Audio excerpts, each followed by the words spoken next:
Hi everyone, it's Dutch Reefer here and welcome to this 2020 A Year in Review video. First of all, apologies for not posting a lot of content for the last few weeks. Been quite busy around the Christmas holidays with work. But I thought it was good to end the year with a bit of looking back. It was of course a weird year, I don't need to tell you, with all the corona related stuff happening and going on. But let's focus this video on some reefing stuff. So I'll be doing a short, I'll try to keep it short, review of what happened in my tanks over the past 2 years. Of course, this tank has been running since summer of last year, so it's already a bit more mature. But the other tank, the Nano, has been running since last March. This year, so that's a completely new tank. So everything that happened in there was will happen in 2020. But let's start off with this one, and then the second part of the video will be about the Nano tank, so you know what you can expect. Well, to start off, this tank has seen some ups and downs in the past year. It started off pretty bad. I had a lot of issues with a lot of cyano, a lot of algae, a lot of corals dying. My nutrients were very high, and then during the year that somewhat got better. Got some new equipment, which we'll get into later in this video, which definitely helped. Experimented with a couple of different things to get my nutrients down, which some of them worked, some of them not so much.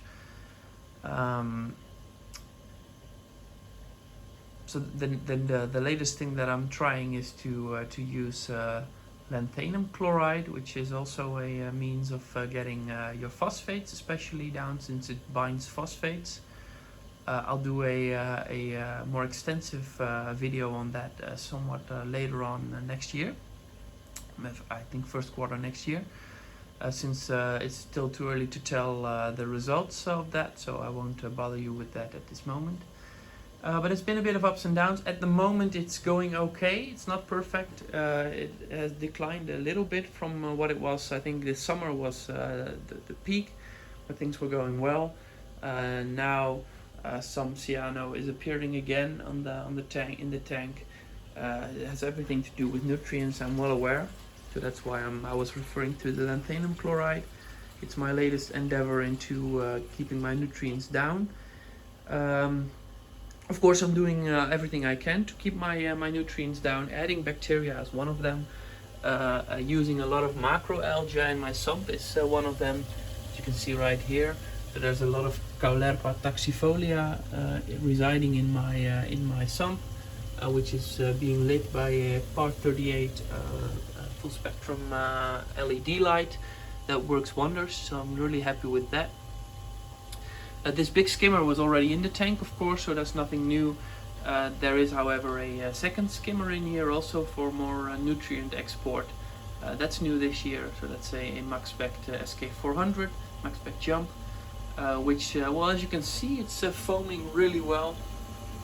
I haven't emptied the cup for a day or two, so it's already it's foaming a bit wet. So you can see the skimmate is somewhat translucent, transparent a bit. So it's not that smelly. This one, on the other hand, is a lot more smelly. As you can see, it's very dark. I like the comparison with coffee, although the smell is a lot worse. So there's two skimmers now. There's macroalgae, there's lanthanum chloride, there's bacteria. So I'm trying to manage as well as I can to keep nutrients down. Nevertheless, there are a lot of fish in this tank, and that hasn't changed over the past year. So this is still a fish tank. Some call it a fish-only tank, fish only with live rock, but there is some coral in this tank. There are some coral in this tank, as you can see. I try to keep them a bit simple, as to not let them wither away over time. Sometimes I do try a bit of somewhat harder to keep corals, SPS, which is a big task in a reef that has a lot of nutrients. I think a very good example is this Aurora, which is actually one of the most hardy SPS corals out there. and even that one is slowly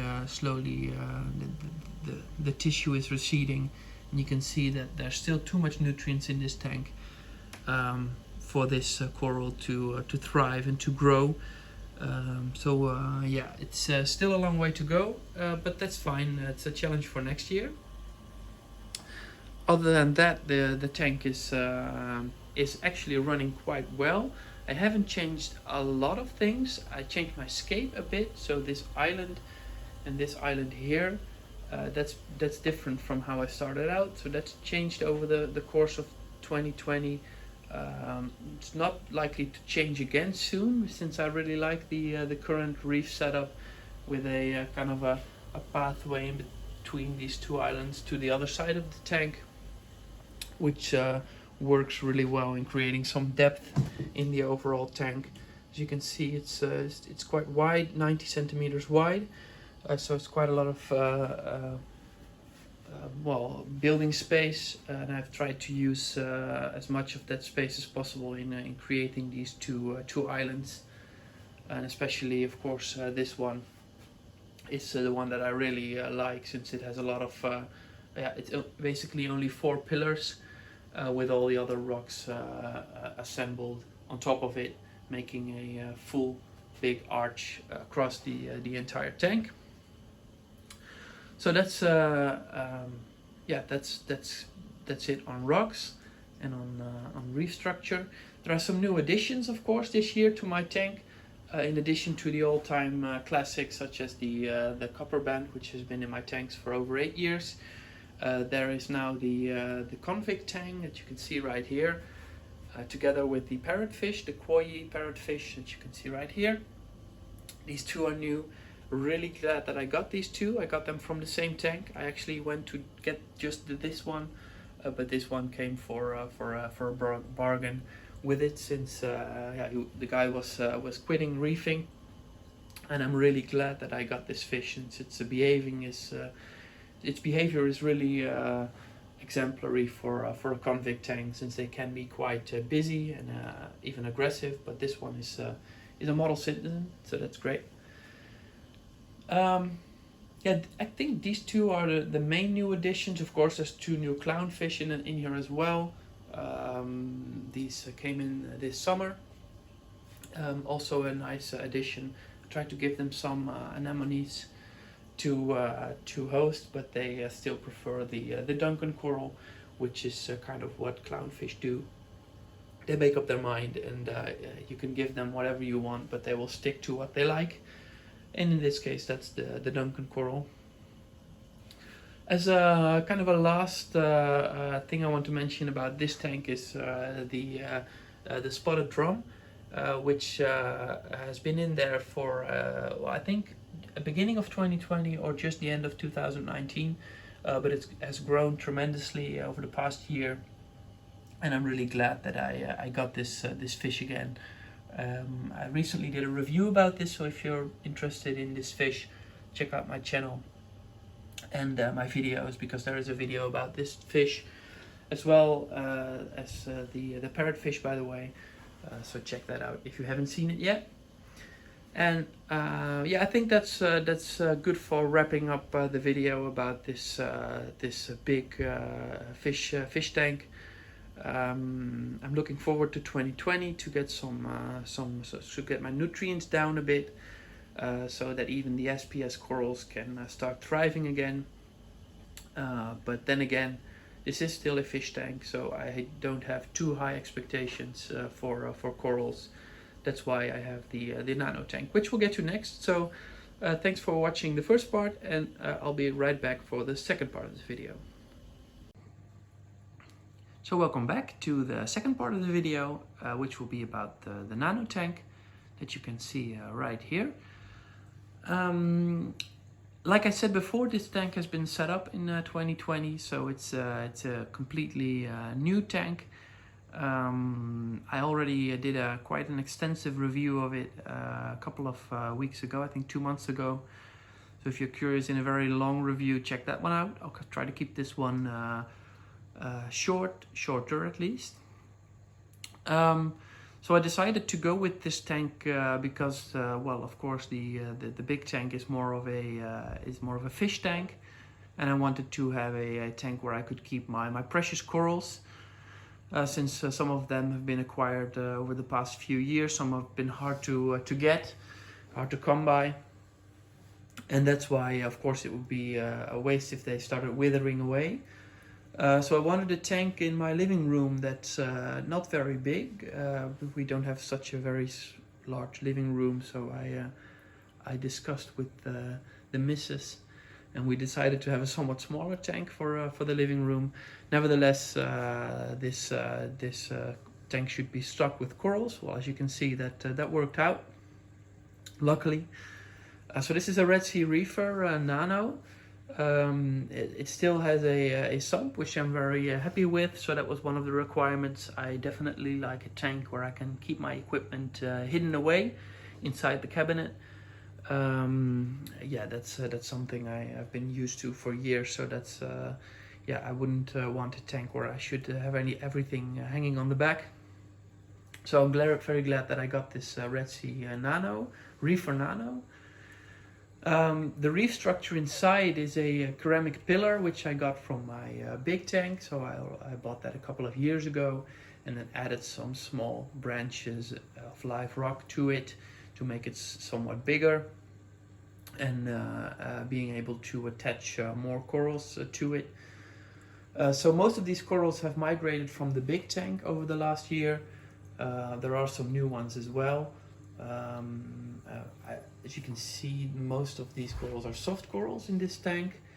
That's because I have been a soft coral guy for years.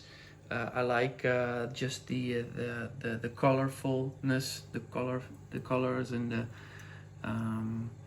the moving around of smaller corals, as opposed to larger sticks, which are obviously very beautifully colored, but not waving around in the current as much. There are some SPS in this tank, as you can see right here, some Stylophora, some Anacropora, some Millepora, well, some Caliendrum, Cephastrea on the back right there, which is steadily growing. So there are definitely some SPS corals in here, but most of them are soft corals or LPS corals.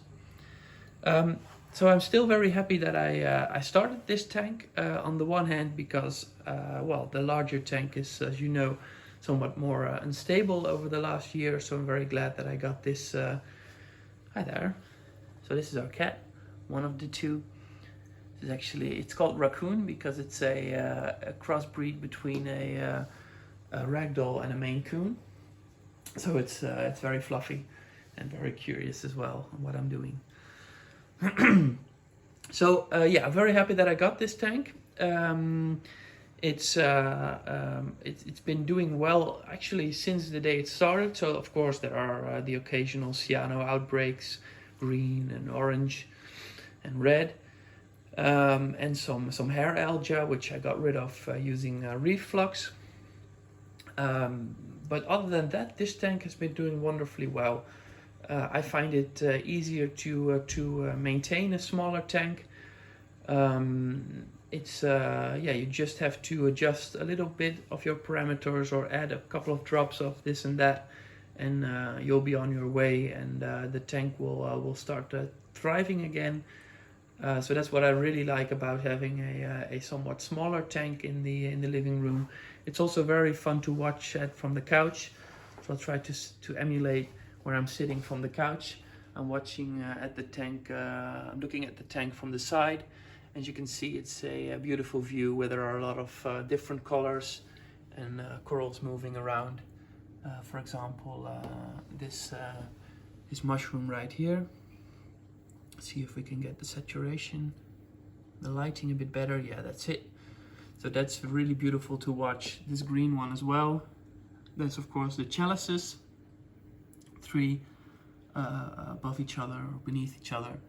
Some Euphilia, some more